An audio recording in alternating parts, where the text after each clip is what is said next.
విశాఖలో తెలుగు సంస్కృతి సాంప్రదాయాలు ఉట్టిపడేలా నిర్వహించిన సంక్రాంతి సంబరాలు అంబరాన్ని అంటాయి. చిన్న పెద్ద ఆటపాటలతో ఆకట్టుకున్నారు. ఓవైపు ప్రభుత్వం, మరోవైపు విద్యా సంస్థలు నిర్వహించిన ప్రత్యేక కార్యక్రమాలతో సంక్రాంతికి 2 రోజుల ముందే పండుగ శోభ నెలకొంది. తెలుగు సంస్కృతి సంప్రదాయాలకు అద్దం పట్టేలా సాగాయి సంక్రాంతి సంబరాలు. విశాఖ ఉడా చిల్డ్రన్ ఎరీనాలో ఈ వేడుకలను ఘనంగా నిర్వహించింది రాష్ట్ర ప్రభుత్వం.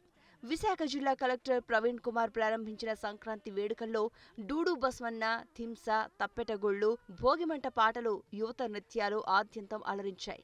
విద్యార్థులకు చదువుతో పాటు తెలుగు సంస్కృతి సంప్రదాయాలపై అవగాహన కల్పించేలా స్కూళ్లలో కూడా సంక్రాంతి వేడుకలు నిర్వహించారు. ఈ వేడుకల్లో పంచకట్లో పాల్గొన్న కలెక్టర్ ప్రవీణ్ కుమార్ అందరినీ ఆశ్చర్యపరిచారు. భోగిమంటను అంటించి థింస డాన్స్ చేస్తూ అటు అధికారులు, ఇటు ప్రజా ప్రతినిధుల్లో కొత్త ఉత్సాహాన్ని నింపారు. సంక్రాంతి అంటేనే ఓ గెట్ టుగెదర్లా ఉంటుందన్నారు. తెలుగు సంస్కృతి సంప్రదాయాలను చాటి చెప్పేందుకే ప్రభుత్వం తరపున ఈ సంబరాలు నిర్వహిస్తున్నామన్నారు. నిజంగా చెప్పాలంటే the biggest festival of Andhra Pradesh.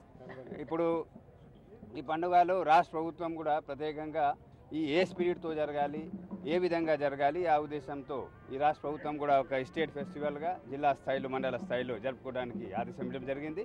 ఈ కార్యక్రమం భాగంగా ఈరోజు ఇక్కడ కార్యక్రమం నిర్వహించడం జరుగుతుంది. ఈ కార్యక్రమం సందర్భంగా ప్రతి ఒక్క ప్రజలకి, మన విశాఖపట్నం ప్రజలకి అందరికీ చాలా చాలా శుభాకాంక్షలు. ముఖ్యంగా చిన్నారులు ప్రత్యేక ఆకర్షణగా నిలిచారు. సంక్రాంతి పాటలకు డ్యాన్సులు చేసి అబ్బురపరిచారు.